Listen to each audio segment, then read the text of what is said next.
The lions ran from him. Welcome back to the podcast where bravery shows up uninvited and stays too long. Today's guest stood still while multiple lionesses tried to convince him that fear exists.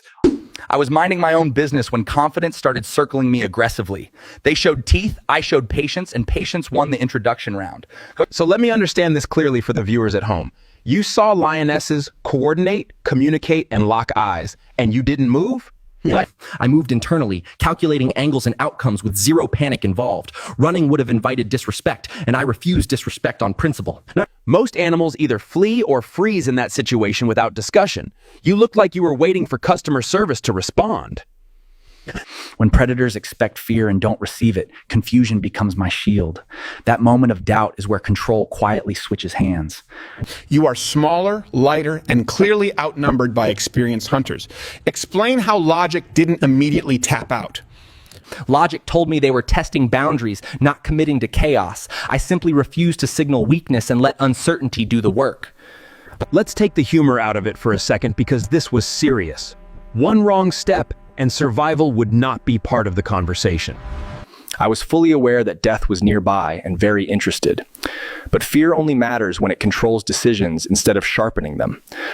Witnesses said you charged forward instead of backing away. That's not instinctual prey behavior by any definition. I didn't charge to attack, I charged to disrupt expectations. Predators hesitate when the script suddenly stops making sense. So you weren't trying to overpower them physically. You were forcing hesitation into their coordination. Exactly. Hesitation breaks formation faster than violence ever could. Once unity cracks, dominance becomes negotiable. Those lionesses are trained by experience and hunger. Yet something in that moment stalled them. They recognize commitment without bluffing or noise. Predators respect certainty even when they hate it. Let's address the myth directly because people are watching closely.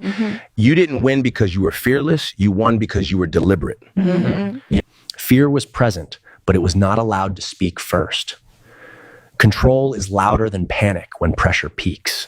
The internet calls you insane, reckless, and impossible to intimidate. What are they missing entirely? They confuse loud reactions with strength and silence with weakness.